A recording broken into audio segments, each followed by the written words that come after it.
The maps that were actually used for navigation were called portolani.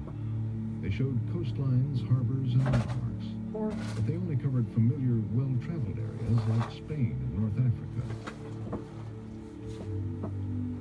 By the 14th century, after Polo returned to Italy, world maps like the Catalan Atlas became increasingly sophisticated. Drawn in a series of panels, the Atlas was one of the first maps to reflect Polo's accounts of the Orient, but ironically, it was mostly in the illustrations. The coast of China, shown here, was a figment of the cartographer's imagination. By the time Columbus was growing up, the Mediterranean was very well mapped, but Asia and Africa were still mostly guesswork, and no map showed America because no mapmaker knew it existed. This was the world as the young Columbus knew it. Today it is difficult to imagine how little was known about the globe in the 15th century. For a European, half the world was still missing. The Vikings' trip to Newfoundland 500 years before was known only in Scandinavia, and even there it was just an adventure story. So in his early 20s, all Columbus knew well was the Mediterranean, plus a few vague ideas about Africa and Asia. Now, in a way, this made things easier. The less he knew, the more he could fantasize. But the reality of the 15th century was that you could dream of the Orient, but you'd have a very hard time getting there. In fact, the odds of getting past the Muslim world were getting worse, not better.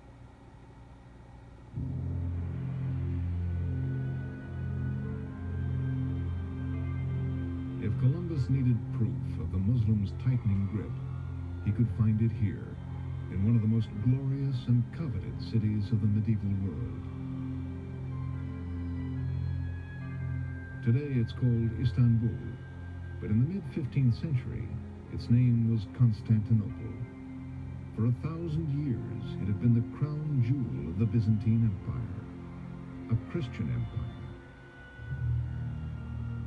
But slowly its power ebbed, until the city was surrounded by Muslim forces, who were determined to take it for themselves and for Islam. The Muslim-Christian conflict, which had helped define the economics and politics of Columbus's world, was now coming to a head.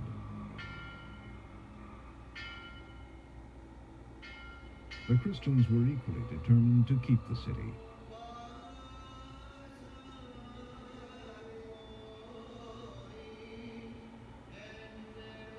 Constantinople was the center of the Eastern Orthodox Church. To millions of Orthodox Christians, it was more important than the Vatican.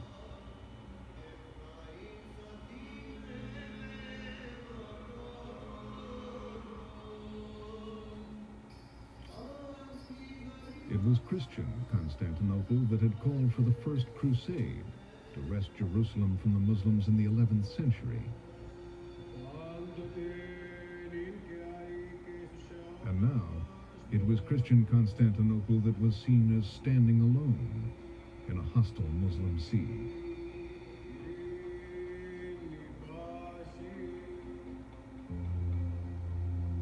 But it was the city's location that made it especially valuable.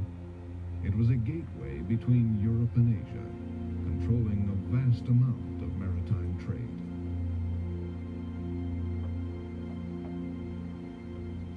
The great capital, Constantinople, was a stronghold and a cross point of the caravan roads between Asia Minor and Balkans, and the strategic importance of the city attracted the great conquerors, the Huns, the Arabs, and the Turks. Constantinople was for them the world center, center of the religion, center of the culture.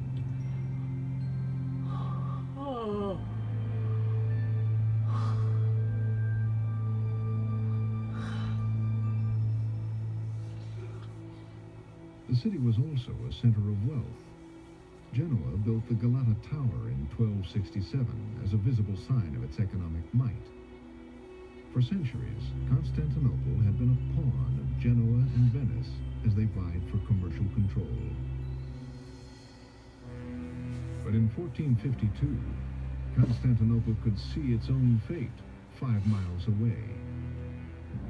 The massive fortress of Rumeli Hisari was being built by Sultan Mehmet, the ruler of the Ottoman Turks.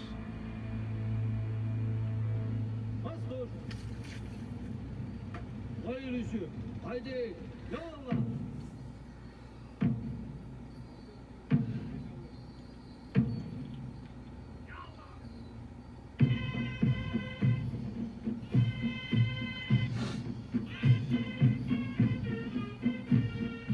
The Turkish army's Mehter Band is a reminder of the most formidable soldiers of the late Middle Ages.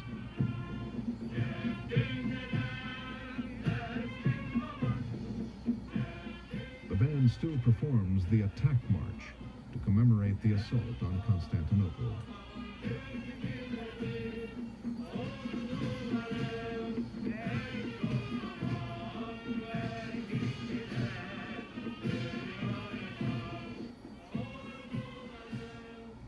The fortress was the base for Mehmet's army, which controlled the Bosphorus Channel, threatening Genoese and Venetian ships sent to relieve the besieged city.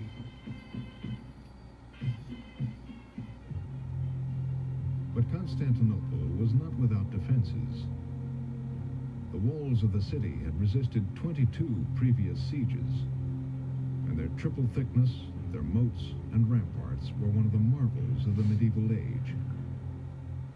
But after an assault that lasted 53 days, the Turks breached the walls. Constantinople was theirs. Soon after, the Hagia Sophia, the world's largest church for 1,000 years, was converted into a mosque.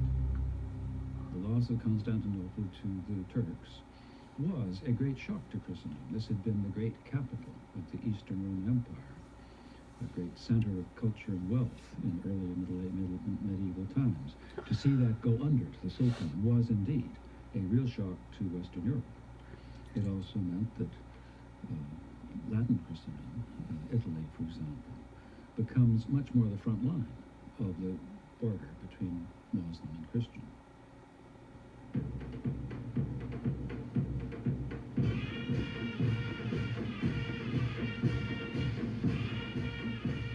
As the Muslims grew more powerful, European merchants grew more anxious. The greater the Muslim strength, the higher the price of Eastern goods. The kings and merchants of Europe agreed. The Muslims' grip had to be broken. An alternate route to the Orient had to be found.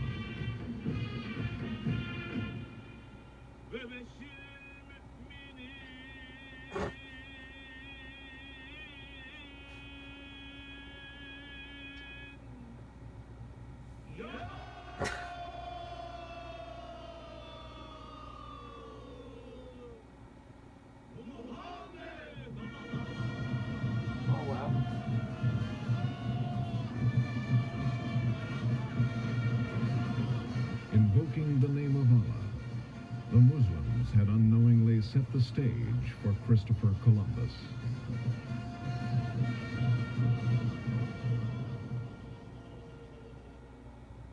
The battle cry of the Muslims was heard all the way to Genoa. So the Genoese knew that their trading posts near Constantinople would be the next to fall.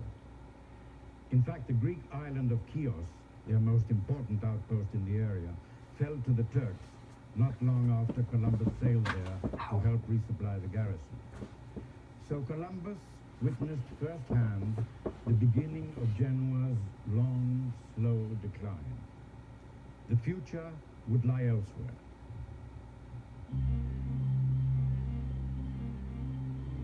And so at the age of 25, Columbus left home on a long trading expedition. He expected to be back in several months, but he never returned. Sailing aboard a merchant ship, he was headed toward his destiny, not to the east, but to the west.